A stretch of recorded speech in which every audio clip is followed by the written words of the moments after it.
वो अपने देखें अभी देखा है डीएनए के बारे में, मोलिकुलर बायोलॉजी का पार्ट, ठीक है। इससे पहले आज आप जो फिजियोलॉजी जो पढ़ी है, प्लांट फिजियोलॉजी, उसकी अच्छी से रीडिंग लगा लेना। और अब जो मोलिकुलर बायोलॉजी का जो चैप्टर शुरू किया है रिवीजन के रूप में, वो आपको समझ में आ गया होगा। अभी जो अपनों ने पढ़ा एक बार डीएनए के बारे में वापस देख लीजिए आप लोग, अभी क्या क्या पढ़ा है अपनों ने, रिवाइज कर लीजिए। अभी अपनों ने पढ़ा है डीएनए, डीएनए क्या होता है इसके बारे में, फुल फॉर्म क्या होती है, डीऑक्सी राइबो न्यूक्लिक एसिड, ये भी पढ़ा है। एसिडिक सब्सटेंस होता है न्यूक्लिन, फर्स्ट आइसोलेटेड बाय किसने किया था, फ्रेडरिक मिस्टर ने। किस सेल से आइसोलेट किया था, पस सेल के द्वारा इसे क्या किया था, आइसोलेट किया था। साइट ऑफ अकरेंस न्यूक्लियस है, माइटोकॉन्ड्रिया, क्लोरोप्लास्ट, इसके बारे में देखा था।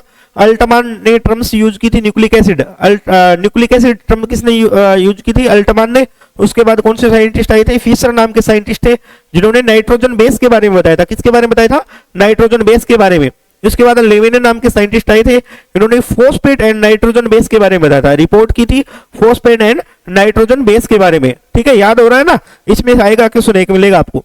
चारगाफ, चारगाफ ने क्या बताया था, प्यूरिन एंड पिरिमिडिन के बारे में बताया था, अभी आपको डिटेल से बताया हुआ है। और इसके बाद में अपनों ने देखा था डीएनए होता क्या है, इसके बारे में देखा था।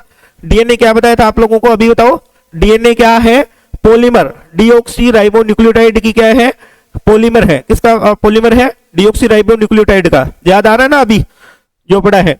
Length of DNA usually defined as the number of nucleotide present in it. Length किसको डिफाइन करती है, न्यूक्लियोटाइड के जो प्रेजेंस है वो कितनी है, उसके द्वारा कितने नंबर है, उसके द्वारा उसकी लेंथ क्या होती है, डिसाइड होती है। इसके बाद अपनों ने इनमें साइज में देखा, ये इंपॉर्टेंट क्वेश्चन है, अभी आपको अभी अपनों ने बताया था ना, इंपॉर्टेंट है, इसमें से क्वेश्चन पूछा जाएगा। बैक्टीरियोफाज, बैक्टीरियोफाज है 5174 का साइज कितना है, 5386 बेस पेयर है। उसके बाद बैक्टीरियोफाज लेमडा 48502 बेस पेयर है। इसके बाद ई कोलाई का जो साइज है 4.6 मल्टीप्लाई 106 बेस पेयर है, जबकि ह्यूमन डीएनए का 3.3 10⁻⁹ ये क्या है, बेस पेयर है। इसके ह्यूमन डीएनए का, ये याद रख लेना आप, ठीक है। ये काफी इंपॉर्टेंट क्वेश्चन है, एक तो पीछे वाली स्लाइड में और एक ये याद रख लेना आप लोग, ठीक है। इसके बाद अपनों ने नाइट्रोजन बेस के बारे में पढ़ा था। नाइट्रोजन जो बेस है डीएनए व आरएनए में, जिनमें अपनों ने adenine, guanine, thymine, uracil, cytosine की साइट के बारे में अपने कंप्लीटली अच्छे से पढ़ लिया है। प्यूरिन, नाइट्रोजन एटम, प्यूरिन में आपको क्या चीज ध्यान रखनी, याद रखने वाली बात है, याद रखने वाली बात क्या है, प्यूरिन में नाइट्रोजन एटम 1, 3, 7 एंड 9 पे था, 1, 3, 7 और 9 पे था। पिरिमिडिन में नाइट्रोजन एटम किस पे, 1 एंड 3 कार्बन पे क्या है, नाइट्रोजन एटम है। इसके बाद अपनों ने ये आप इतना पढ़ लेना। इसके बाद अपने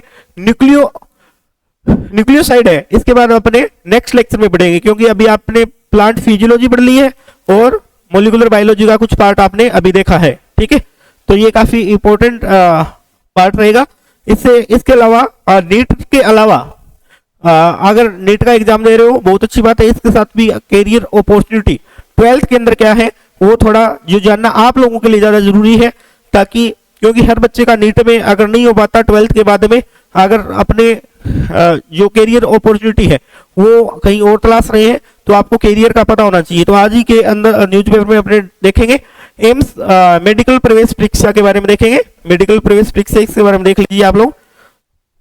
ये मेडिकल प्रवेश परीक्षा किसके द्वारा किसने जारी किया है, एम्स ने 2026 का एग्जाम कैलेंडर जारी किया है। और रिक्रूटमेंट और प्रवेश की कितनी परीक्षाएं होंगी, कुल 20 परीक्षाएं होगी यहाँ पे, जिसमें एम्स के इन कोर्स से हेल्थ केयर में क्या मिलेगा, कैरियर बनाने का मौका मिलता है।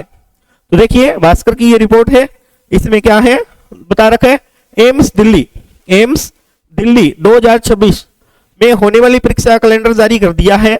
एम्स में एमबीबीएस और बीडीएस सीटों को प्रवेश के लिए नीट यूजी परीक्षा होती है, लेकिन इनके अलावा भी कई कोर्स अवेलेबल है जिनमें अलग अलग एंट्रेंस एग्जाम से दाखिल मिलता है। इसमें नर्सिंग, बायोटेक्नोलॉजी, पैरामेडिकल से जुड़ी यूजी एंड पीजी दोनों स्तर के क्या है कोर्स सम्मिलित किए गए हैं।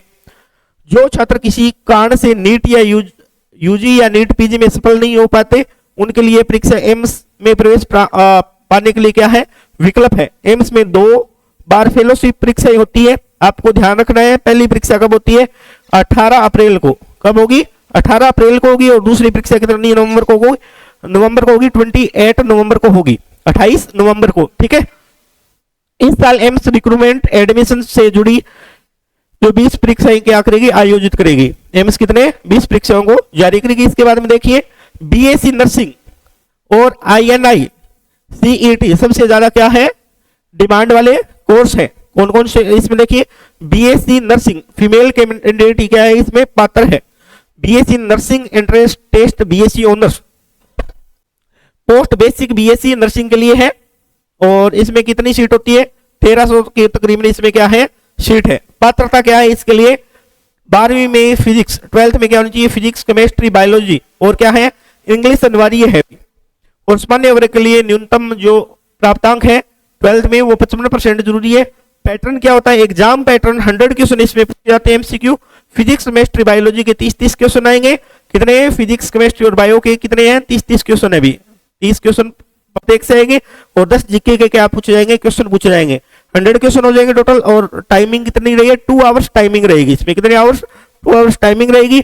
और इसके बाद में से क्या आयोजित किया जाता है, इसका इंटरव्यू आयोजित किया जाता है। उसके बाद में इंटरव्यू होता है, उसके बाद में आपको इसमें सीट मिलती है। इसमें क्या है, सभी AIIMS paramedical course BSc honours paramedicals में हेल्थ केयर के विभिन्न क्षेत्र कैरियर बनाए जा सकते हैं। 3 साल की इस कोर्स में एम्स दिल्ली है। कहां कहां पे आपको एम्स मिलेंगे, दिल्ली, भोपाल, रायपुर सहित अन्य एम्स में क्या मिल सकते हैं, प्रवेश मिल सकते हैं। एम्स पैरामेडिकल कोर्स की बात की जा रही है यहाँ पे। ये बीएससी नर्सिंग फीमेल कैंडिडेट ही पात्र थे। ये सभी एम्स में पैरामेडिकल कोर्स है।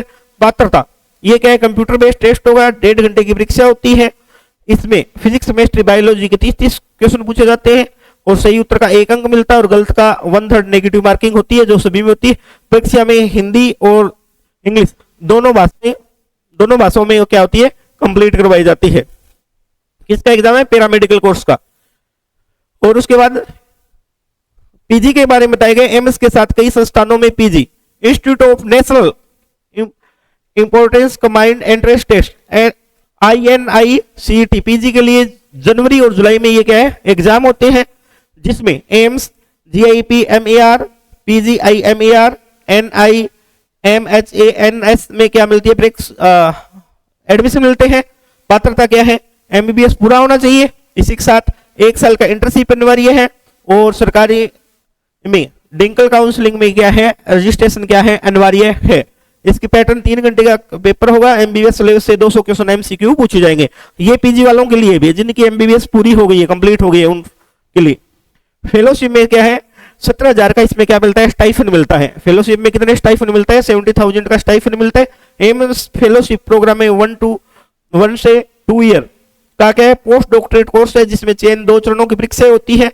Medical, surgical, nursing and dental में इस कोर्स के लिए 65 से 70,000 रुपए तक क्या मिलता है, स्टाइफन मिलता है। पात्रता क्या है, ध्यान देंगे, MBBS हो सकती है, BDS में 55%, BSc MSc नर्सिंग में 60% अंक जरूरी है। और SC ST को कितनी है, 5% की छूट है। और 3 साल का अनुभव क्या है, अनिवार्य है। और पैटर्न पहले 1 घंटे में 60 सवाल पूछे, उसके बाद 40 अंकों का प्रैक्टिकल होता है इसमें, ठीक है। तो आप लोगों के लिए जो 12th वाले बच्चे हैं उनके लिए ये इंपॉर्टेंट इंफॉर्मेशन है। BSc nursing only female candidate जो है उनके लिए आ रखी है, और सभी मेरा मेडिकल कोर्स वाली ये वैकेंसी। फिर इसमें जो कैलेंडर है, एग्जाम डेट वो भी देख लीजिए। INI CET PG जुलाई 16 मई को रिजल्ट, 23 मई को आ जाएगा इसका। BSc ऑनर्स पैरामेडिकल 4 जुलाई को एग्जाम होगा, 6 जुलाई को रिजल्ट है। BSc नर्सिंग पोस्ट बेसिक 30 मई को परीक्षा होगी, एग्जाम होगा, 5 जून को इसका रिजल्ट आ जाएगा। MSc 13 जून को होगी, 20 जून को इसका क्या आ जाएगा, रिजल्ट आ जाएगा। एंट्रेंस एग्जाम की बात की जा रही है इसमें। MSc बायोटेक्नोलॉजी 13 जून, 20 जून को इसका रिजल्ट है। MSc नर्सिंग 20 जून को एग्जाम, 27 जून को रिजल्ट है। BSc ऑनर्स नर्सिंग 27 जून को एग्जाम है, 4 जुलाई को इसका रिजल्ट आ जाता है। तो ये इंपॉर्टेंट आपके लिए उपयोगी साबित होने वाली है। तो जो बच्चे इस जिनका किसी कारणवश नीट के अंदर सिलेक्शन नहीं हो पाया, या फिर वो उस डायरेक्शन में नहीं जाना चाहते और जल्दी सक्सेस देखना चाहते हैं, तो बच्चे ये फॉर्म फिल करा सकते हैं। ये 12th मेडिकल के लिए कैरियर अपॉर्चुनिटी थी, ठीक है। तो आज अपनों ने जो पढ़ा है वो आप लोगों को देख लिया होगा। आपको नाइट्रोजन बेस DNA RNA की स्ट्रक्चर, DNA क्या है, इसके साइज भी याद रखने हैं, और DNA की स्ट्रक्चर और ये टर्म किसने कॉइन की थी इसके बारे में भी आप लोगों को ध्यान रखना है, ठीक है। इससे पहले प्लांट फिजियोलॉजी वाला जो पार्ट था उसका भी रिवीजन करोगे। और एक चीज और है, जो आपको क्वेश्चन सोल्व करने दिए गए हैं, जितने क्वेश्चन दिए गए हैं प्लांट फिजियोलॉजी के, मैंने आपको 400 के तकरीबन क्वेश्चन दिए हैं, 435 समथिंग है। तो आज या 2 दिन का टाइम मिलेगा कि उसके क्वेश्चन सोल्व कीजिए। अगर कोई डाउट होते हैं तो वापिस आप ले आइए, डाउट आते हैं तो पूछ सकते हैं। इसी के बाद में अपने कल है जो मोलिकुलर बायोलॉजी वाला जो पार्ट है वो कंप्लीट इसको रिवाइज करेंगे। ये आपको थोड़ा शुरुआत इसलिए करवाइए ताकि आपके माइंड में स्ट्रक्चर बन जाए, ठीक है। कल ये पूरा का पूरा चैप्टर अपने देखेंगे, ठीक है। Thank you to all.